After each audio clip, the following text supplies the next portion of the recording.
दिखाई दे रहा है ना। इसे पढ़ लेते हैं। तरह के निम्न रैखिक समीकरण युग्म में कौन सा युग्म संगत और असंगत है?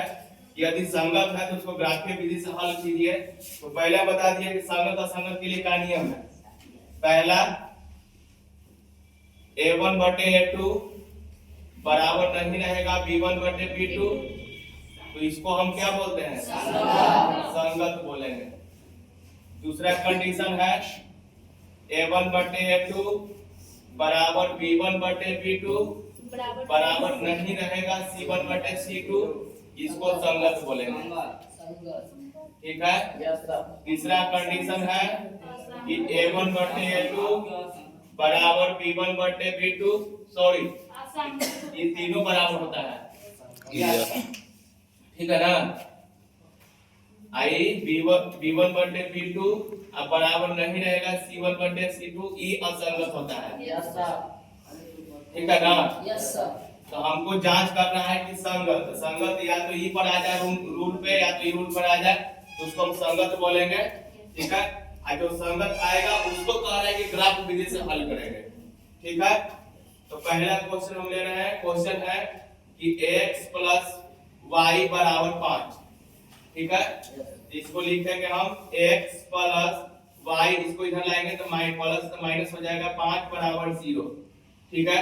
दूसरा क्वेश्चन है, दूसरा समीकरण है कि इसको हम मान लेते हैं पहले ही कि a1 बराबर है, देखो a1 है, b1 है, c1 है। ठीक है। a1 का मान ना कुछ है तो 1 है, b1 का मान ना कुछ है तो 1 है, और c1 का मान नहीं 5 माइनस 5 दिया हुआ है। ठीक है ना।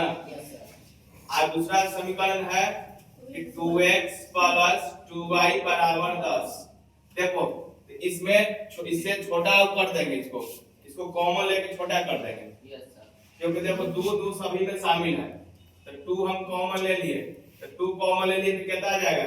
x बचेगा, इधर y बचेगा बराबर 10, या x प्लस y बराबर 10, आई बटा में चला जाएगा 2, आ जाएगा 5। तो x प्लस y बराबर 5। फिर वही समीकरण उसी टाइप के आ गया। x प्लस y फिर से इसको इधर लाएंगे तो माइनस 5 हो जाएगा बराबर 0। तो इसको हम मान लेते हैं ये b1 हो गया, a1 हो गया, b1 हो गया, a2 b2 c2 हो गया ना। a2 का मान ना कुछ है तो 1 है, b2 का मान नहीं कुछ है तो 1 है, और c2 का मान नहीं माइनस 5 है। सर b2 होगा b1। हां b2। ठीक है, b2 लिख दिए। ठीक है। अब लगाएंगे नियम कि कौन नियम पर लग रहा है। ठीक है। तो शर्त हो जाएगा, हम लिख देते हैं शर्त,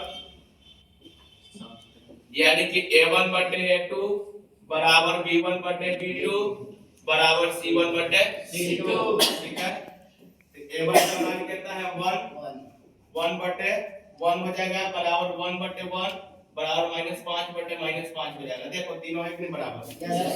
तो ये क्या हो जाएगा? यह संगत है। ठीक है।